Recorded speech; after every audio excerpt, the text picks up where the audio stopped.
I have driven thousands of strangers through the dark. Most of them I forget by morning. One of them I have never been able to forget in 14 years.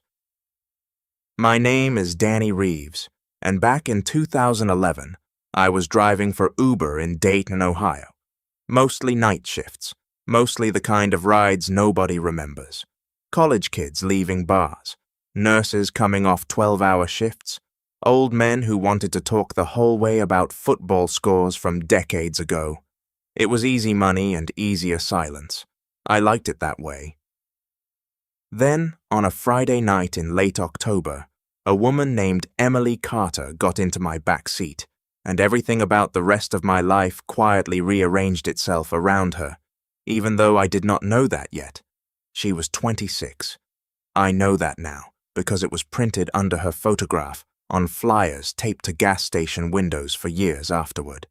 That night, all I knew was that she smelled like rain and cheap wine, that she kept glancing at her phone like she was waiting for it to do something other than sit there, and that she gave me an address that was only 4 minutes from where I picked her up.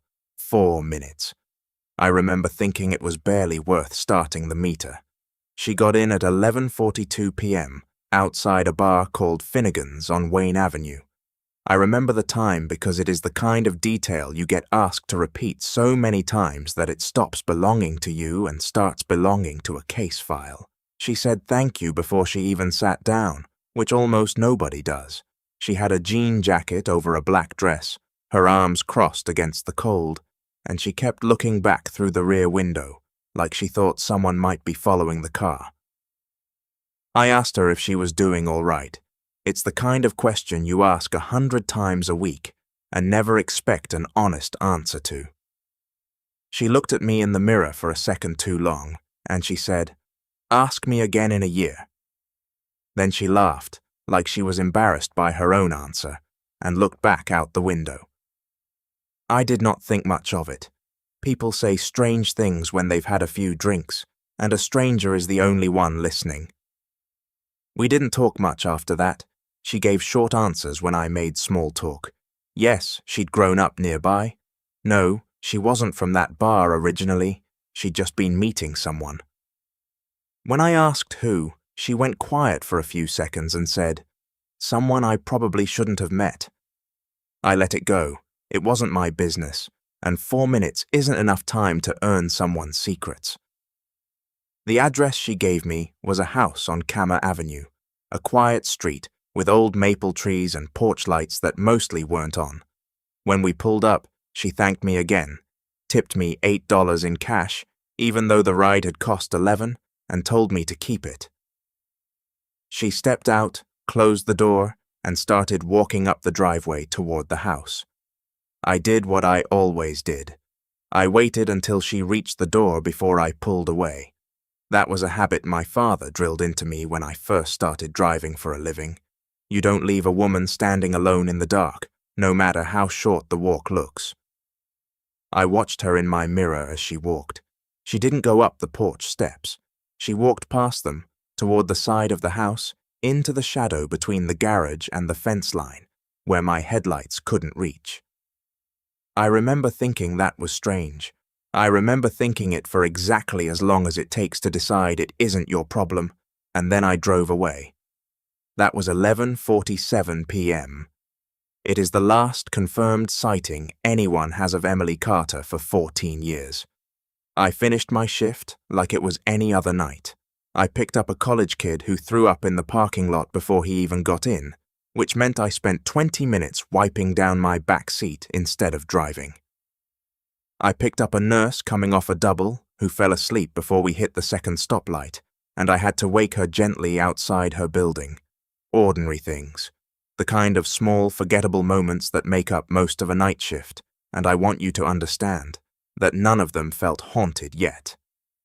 Emily Carter was to me at that point just a quiet woman who tipped well and walked into a shadow. I drove home a little after 3 a.m., ate cereal standing over my sink, and went to sleep without giving her a second thought.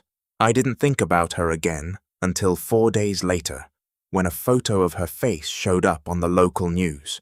under a headline that made my stomach drop straight through. The car seat. Missing. Last seen leaving a bar on Wayne Avenue. Police are asking anyone with information to come forward. I sat in my kitchen and stared at my own hands like they belonged to someone else. I called the tip line that night. I want to be honest with you, the way I've had to be honest with a lot of people over the years. I was terrified, not because I had done anything, but because I understood, almost immediately, that I was about to become the last person who had seen her alive. That phrase follows you. It gets printed in newspapers next to your name. It gets said slowly by detectives who are watching your face while they say it. Detective Ruiz was the one who interviewed me first, in a small gray room that smelled like old coffee. He asked me to walk him through every second of that ride, more than once, in more than one order, the way they do when they're checking whether your story shifts. Mine never did, because it was true, but that doesn't stop the process. It doesn't stop the sick feeling of watching someone write down every word like it might be evidence against you. They pulled my dashcam footage. Thank God I still had it, because in this job, you learn to keep footage for exactly moments like this, even if you never think you'll actually need it. It showed her getting in, the ride, her getting out, her walking toward the side of the house instead of the front door. It showed my car sitting there for 11 seconds before I pulled away. It showed nothing after that, because my camera didn't reach that far into the dark. 11 seconds. I have thought about those 11 seconds more times than I can count. If I had waited 20, if I had gotten out and walked her to the door myself, if I had asked why she wasn't going to the porch, there are 1,000 versions of that night where I do something different, and in every one of them, I like to imagine she's still here. Detective Ruiz asked me the same 3 questions in different orders for almost 2 hours that first day. Did she seem afraid of anyone? Did she mention a name? Did I notice a second car on the street, parked, waiting, engine running?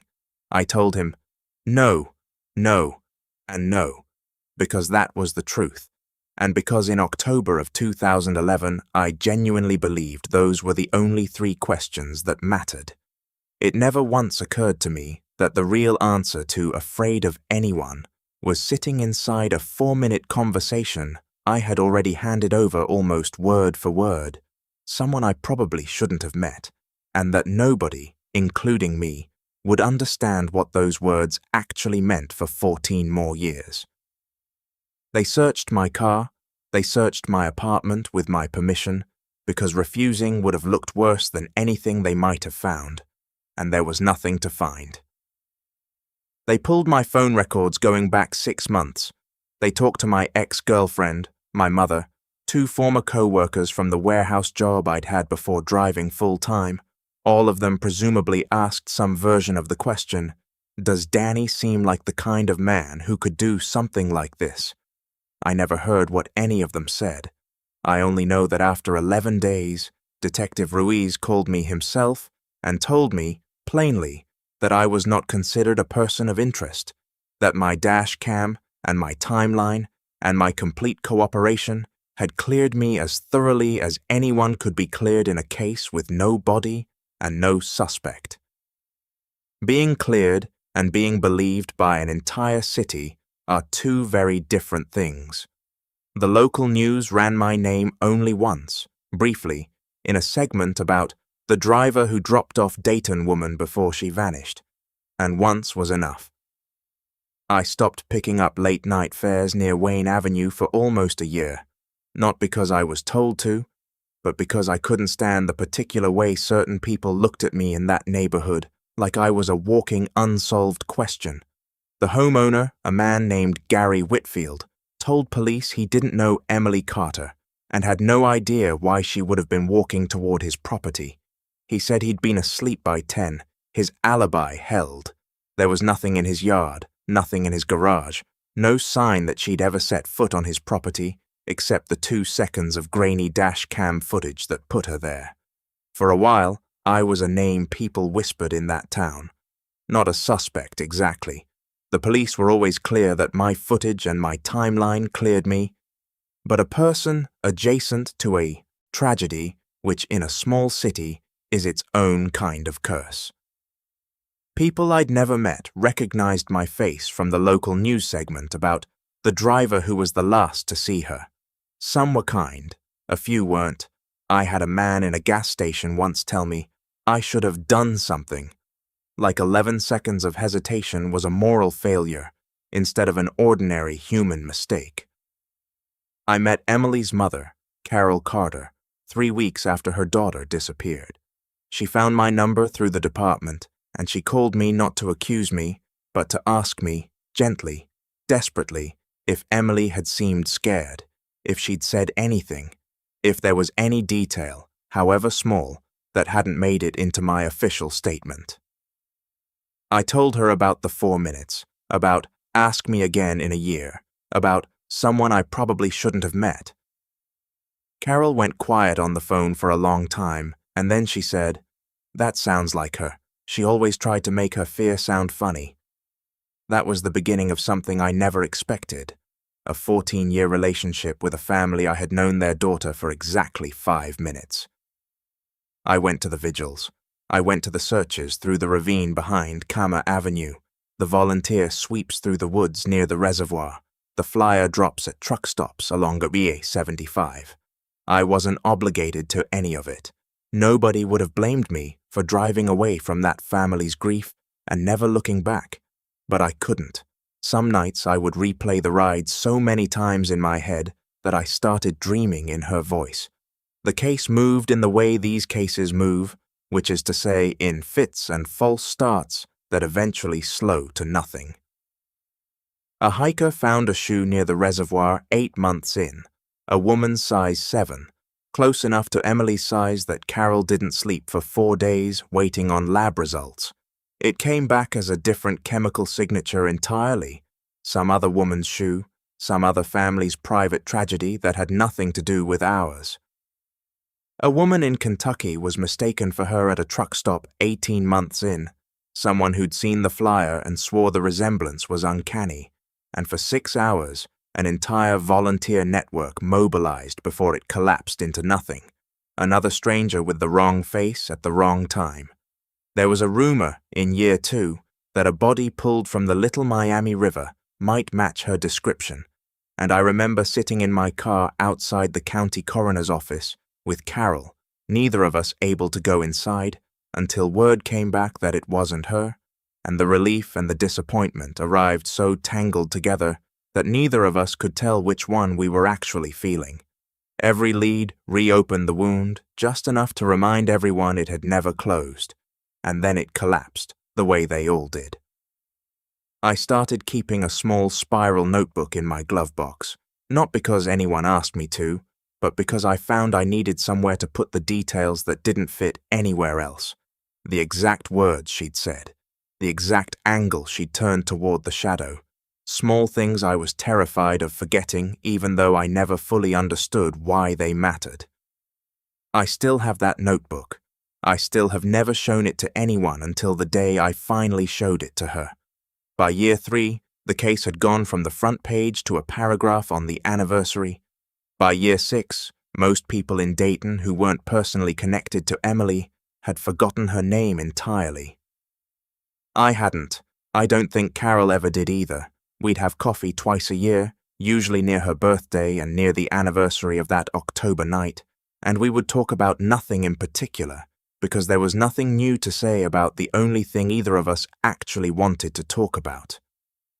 I kept driving. I got married in year 4 to a woman named Renee who knew the whole story before she ever agreed to a second date because I told her up front, there is a missing woman who lives in the back of my mind, and she is not going anywhere.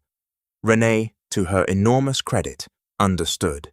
She used to say that grief you didn't cause is still allowed to live in your house, as long as it doesn't take over the whole thing. By year 10, I had mostly made peace with the idea that I would never know what happened to Emily Carter. I still thought about the 11 seconds. I still thought about the shadow past the porch steps. But I had built a life around the not knowing, the way you build a house around a tree you can't bring yourself to cut down. Then, 14 years later, almost to the week, my phone rang from a number I didn't recognize. I almost didn't answer it. I get spam calls like everyone else, and by then I'd had more than one crank call over the years, from strangers who'd heard the old news story and wanted to ask me morbid questions for fun. But something about the area code made me pause. It was local, Dayton, the same code as the number I used to call Carol Carter on.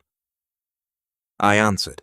There was a pause on the other end, long enough that I almost hung up, and then a woman's voice said my name. "Danny, it's Emily Carter." I want to tell you I had some clever reaction. I didn't. I stood in my kitchen holding the phone against my ear, completely unable to make a sound, while 14 years of 11-second replays collapsed into a single moment. She said it again, softer. "The Uber driver, Wayne Avenue, October 2011. I know this sounds impossible." It did sound impossible. It also somehow sounded exactly right, in the way a voice can carry a truth your ears recognize before your brain catches up. I asked her, stupidly, obviously, if she was really Emily. She said yes. She said she was sorry.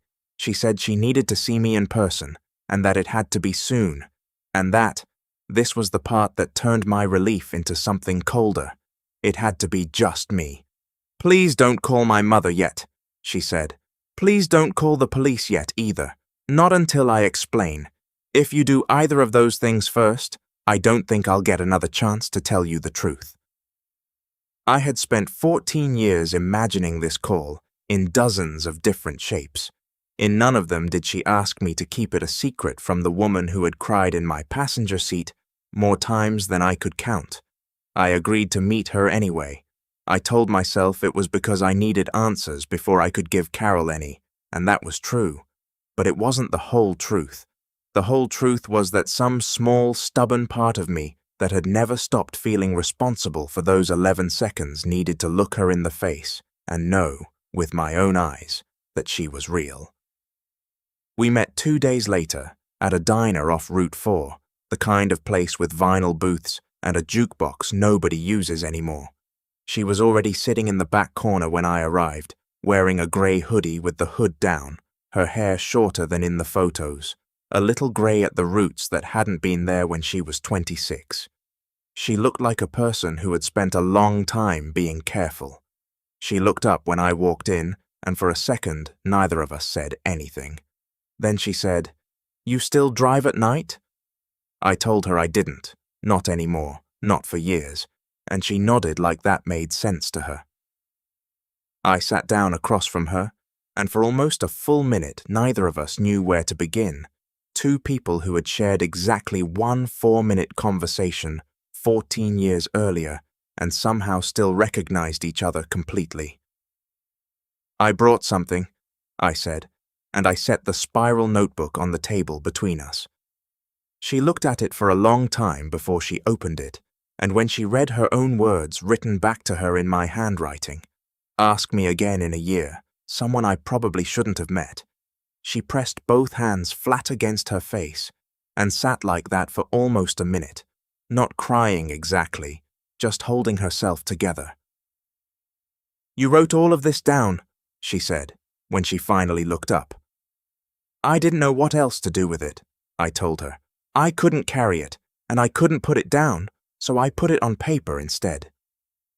She told me she'd thought about calling me 100 times over the years, long before her stepfather died, and had always talked herself out of it, because every version of the phone call ended the same way in her head, with me hanging up on her, or worse, calling the police the second she said her name, undoing everything she and Patricia had built. She said she used to picture me still angry at her, still convinced I'd somehow been part of something ugly, and it had taken her weeks after Patricia's letter surfaced to convince herself that I might actually just be relieved to know she was alive. "I wasn't angry," I told her. "I was just tired. 14 years of not knowing is its own kind of exhausted." Then she told me the story I had waited 14 years to hear, and it was not the story I expected. Emily hadn't been taken that night. She had left. She had walked past Gary Whitfield's porch on purpose, toward a car parked one street over on a road that didn't have working streetlights, a car driven by a woman named Patricia Vance, who had been Emily's aunt by marriage, and, according to Emily, the only adult in her life who had ever believed her about what was happening at home. "My stepfather," Emily said, and her hands went still on the table when she said it, the way hands go still around something they've been holding too tightly for too long. "You never met him. Nobody outside the family really did. Not the way I knew him. He was careful, he was patient, and he told me, more than once, that if I ever tried to leave, or tried to tell anyone what he'd done, he had people who would make sure nobody believed me, and people who would make sure I disappeared for real." She told me about years of controlled fear dressed up as an ordinary suburban household, about a mother who loved her and could not see what was happening under her own roof, about finally telling her Aunt Patricia the truth 6 months before that October night, and about the two of them slowly, secretly building a plan, because going to the police as a 26-year-old with no physical evidence against a man well-liked in his community felt to her like walking into a fire with a glass of water. The plan was simple in its cruelty. Emily would disappear completely, not run away, which invites searching and questions and a return, but vanish in a way that looked like it could have been done to her rather than by her. If people believed something terrible had happened to her, no one would come looking with the expectation of finding her alive and bringing her home to the house she was trying to escape. "I know how that sounds," she said, watching my face carefully. "I let a city search a reservoir for me. I let my mother cry for 14 years. I let you carry this. I'm not going to sit here and tell you it was the right thing to do. I'm going to tell you it was the only thing I could think of that I believed would actually work." Her stepfather, she told me, was a man named Richard Halloway, a name that meant nothing to me in 2011 and still meant almost nothing to me now, except that I recognized it distantly as belonging to a man who had coached Little League near Kammer Avenue for close to 20 years and had once been quoted in the local paper about a fundraiser he'd organized for a children's hospital. That was the part that made her voice go flat and careful when she explained it to me.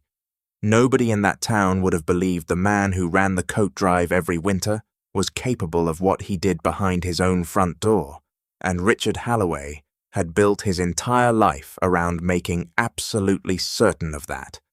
Coaches, teachers, neighbors, even the 2 officers who had briefly, quietly, looked into Patricia's earlier concerns. All of them had a version of Richard Halloway in their heads that had nothing to do with the one Emily grew up with, and he had spent 2 decades polishing that version like it was armor. Patricia had driven her to Cincinnati that night, then to a cousin's apartment in Louisville a week later, then slowly, over months, into a new identity built the unglamorous way, a new name that wasn't quite fake, just a maiden name from 3 generations back that nobody would think to check, a job that paid cash, a life assembled quietly in Knoxville, Tennessee, far enough from Dayton that no one who knew her face was likely to see it.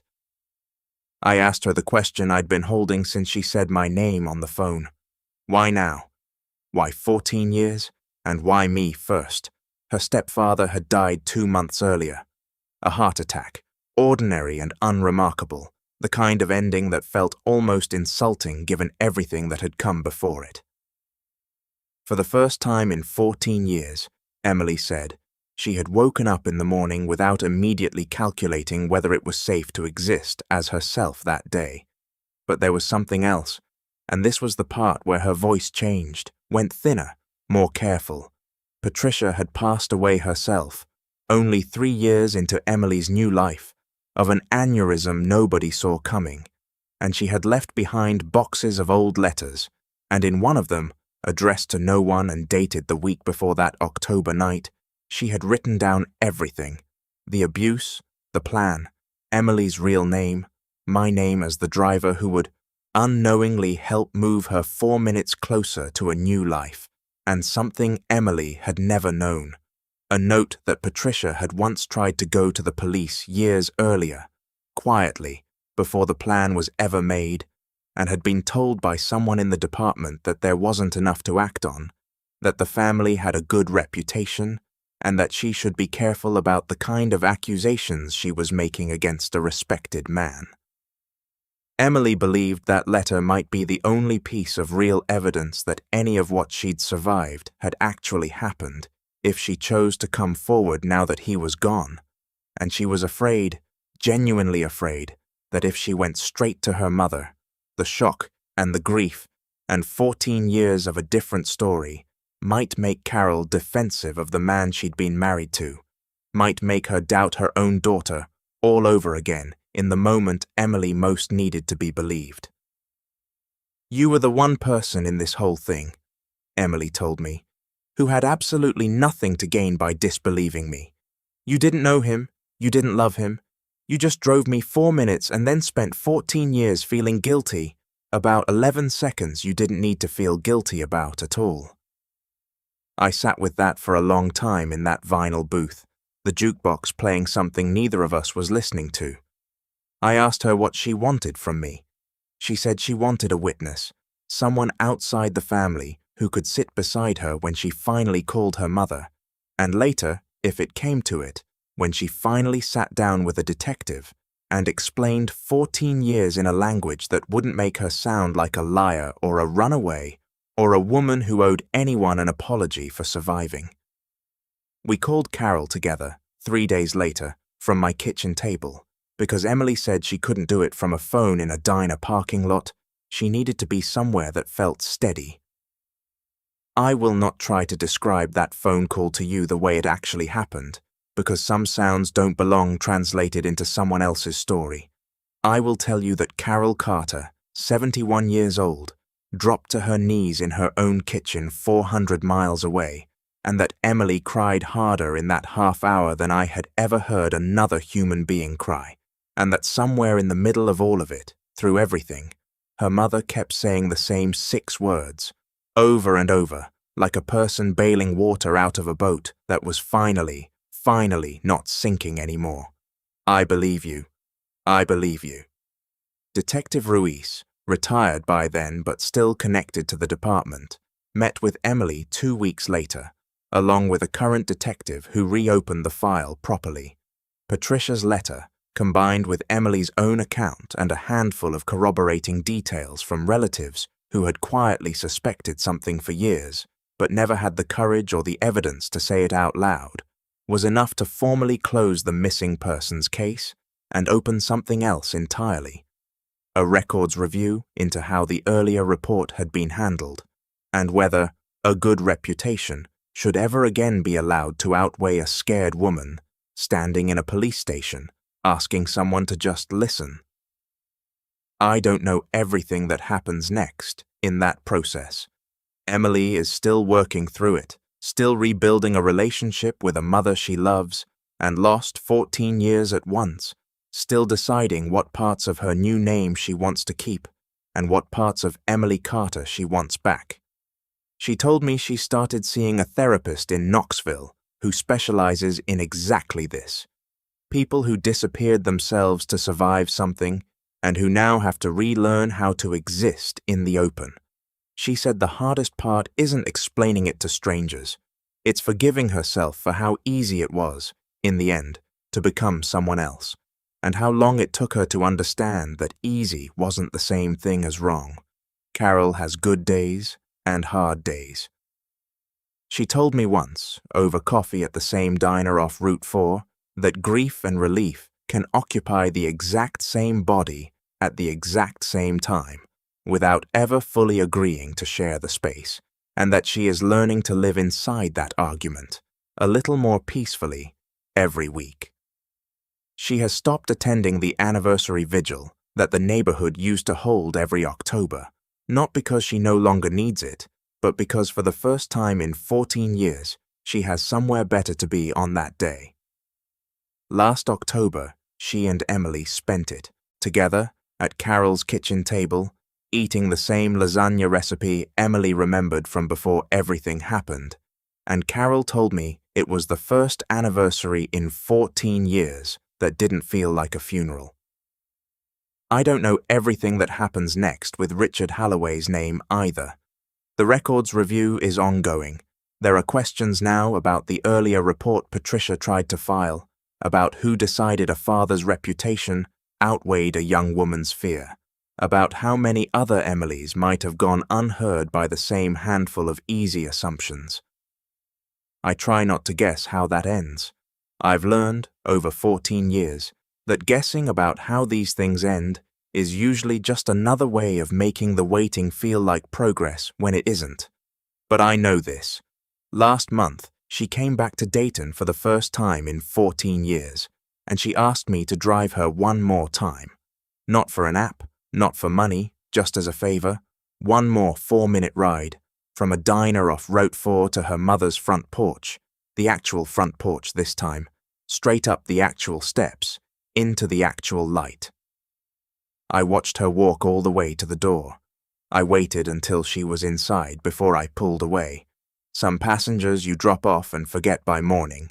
Some of them you carry for 14 years without ever knowing if you'll get the chance to finally put them down.